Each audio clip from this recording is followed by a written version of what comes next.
Hello friends, welcome to Original Filmy. आज बात करेंगे 9 आवर्स। जी हाँ, ये नाम है एक हॉटस्टार की लेटेस्ट वेब सीरीज का, जो कि अभी लास्ट वीक ही ऑन स्ट्रीम हुई है और मैंने उसको आज देख करके कंप्लीट कर लिया है। और I would like to share my views on this web series. और वैसे मैंने बहुत ही लीस्ट एक्सपेक्टेशंस के साथ इस शो को देखना शुरू किया था। हालांकि मैंने इसका ट्रेलर देखा था तो, लेकिन ट्रेलर से कुछ खास चीजें निकल कर सामने आ नहीं पा रही थी। मैंने फिर उसका रिव्यू नहीं किया। So I waited for this series to come and to release. फिर मैंने जब देखना शुरू किया तो it was a really surprise package for me. और ये साउथ का एक सीरीज है जो कि हिंदी डब्ड में भी अवेलेबल है और आर्टिस्ट भी सारे वहीं के हैं। तो साउथ वाले इस बार भी बाजी मारते हुए दिख रहे हैं, जैसा कि उनकी फिल्में जबरदस्त कर रही हैं।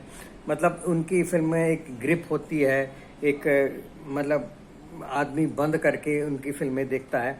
और यही हाल इस सीरीज का भी है। इसके 9 एपिसोड्स हैं, जैसा कि इस सीरीज का नाम ही है 9 आवर्स।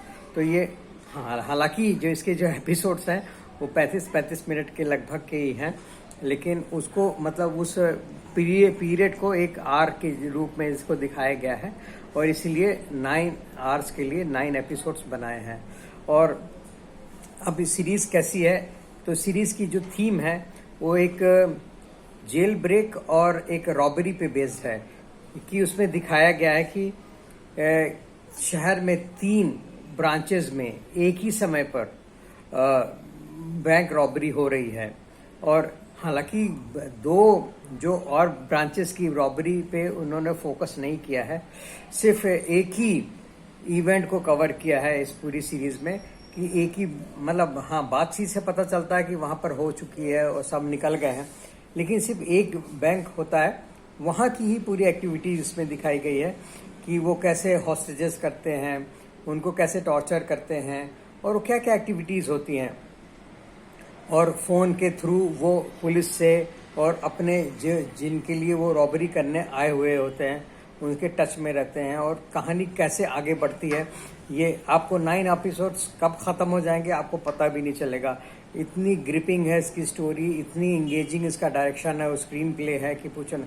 हाँ, कुछ बीच बीच में थोड़ा सा आपको लैक लगता है, लेकिन जब टोटालिटी में आप इसको सीरीज को देखना शुरू करेंगे तो आपको मतलब जब 9 एपिसोड्स होने के बाद जब आप इसको रिकॉल करना शुरू करेंगे तो आपको नहीं लगेगा कि हाँ यार ये थोड़ा सा कुछ भी बोरिंग था। हाँ, बहुत बढ़िया। और इसका जो सेटअप किया गया है वो 90s के ईरा में किया गया है, जब मोबाइल नहीं थे, जब इंटरनेट नहीं था और इतनी सिक्योरिटी सिस्टम्स भी नहीं थे कि मतलब जैसे कैमरा होते हैं, सीसीटीवी, ऐसा कुछ भी नहीं था। ये उस समय का ईरा है और उसको रिक्रिएट किया है बहुत बखूबी। मतलब बैंक भी बहुत हाईटेक नहीं होते थे पुराने ज़माने के बैंक। अगर आपको याद है, आपने कभी पहले 90s में विजिट किए हुए हैं, छोटे मोटे जो बैंक के ब्रांचेस होते थे, बिल्कुल टिपिकल वैसे ही सेटअप है और सारी चीज़ें हैं उसमें। एक हॉस्टेजेस में एक फिल्म स्टार भी है और एक बिल्कुल न्यू ज्वाइनी भी है और एक ऐसा भी बंदा है जो रिटायर होने वाला है, वो उसका last day of working day है in that bank.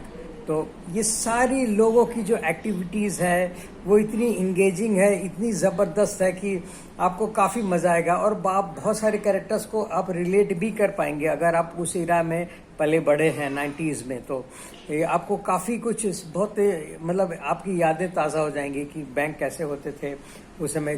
Police jeep की मतलब जो टिपिकल महिंद्रा की जीपें गाड़ी आती थी उसका यूज़ करते थे और बहुत सारी चीज़ें, फैशन। और उसका एक कलर टोन भी वहीं का, उसी ज़माने का एक ईस्टमैन कलर जैसा कलर टोन भी चूज़ किया गया है, जो कि बिल्कुल जस्टिफाइड लगता है उस ईरा के साथ में, जिस ईरा का डायरेक्टर दिखाना चाह रहे हैं इसके।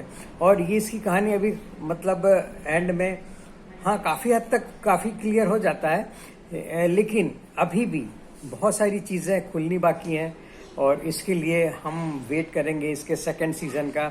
Let's see when it comes, कब आता है ये। और मुझे लगता है 1 आध साल तो लग ही जाएगा मिनिमम। तो और उसको मतलब जब सेकंड सीजन हो तो फिर हमें फिर से इसको फर्स्ट सीजन को देखना पड़ेगा, ताकि हम सारी चीज़ों को बहुत अच्छे से फ्रेश हो पाए हमारे दिमाग में, और फिर हम सेकंड एपिसोड देखें, सेकंड सीजन इसका देखें।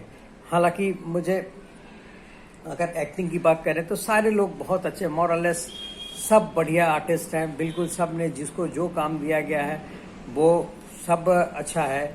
और एक मतलब एक वीडियो लाइब्रेरी के मालिक के मतलब एक कैरेक्टर है जिसके उसको कॉमेडी करने की कोशिश की गई है, लेकिन वो बहुत ज़्यादा मतलब हेल्प करती नहीं है कहानी में। मतलब एक थोड़ा सा एक ह्यूमर का टच देने के लिए शायद उस कैरेक्टर को रखा गया है। और उस कैरेक्टर को रखने की वजह ये भी थी कि पुलिस सारा कंट्रोल जब बैंक रॉबरी हो रही होती है तो वो वहीं से ऑपरेट करती है, उसकी लाइब्रेरी से। तो हो सकता है शायद इसलिए वो उस कैरेक्टर को उन्होंने बनाया हो। बहरहाल जो भी था बहुत अच्छा था, बहुत बढ़िया था। इसमें कोई गालियां नहीं है, कोई वल्गर सीन नहीं है, और ये फैमिली के साथ आप बिल्कुल देख सकते हैं इसको। और इट इज़ मेरी तरफ से, अगर मैं इसको थम्स अप देना चाहूँगा, अगर स्टार रेटिंग की बात करें तो मैं इसको 3.5 स्टार आउट ऑफ 5 बिल्कुल आसानी से दे सकता हूँ। और आप बिल्कुल इसे अपने दोस्तों के साथ, अपनी फैमिली के साथ इस शो को अच्छे से एंजॉय कर सकते हैं। और अगर आपने ये शो देख रखा है पहले से ही तो आपको ये कैसा लगा तो प्लीज़ हमें कमेंट्स करके बताएं। और मेरे इस वीडियो में कुछ भी अच्छा लगा तो प्लीज़ इसको लाइक कर दें, दोस्तों को भी शेयर कर दें, और at the end please do subscribe my channel, hit the bell icon. चलिए मिलते हैं नेक्स्ट वीडियो में नेक्स्ट किसी टॉपिक के साथ में, तब तक के लिए बाय बाय, थैंक यू।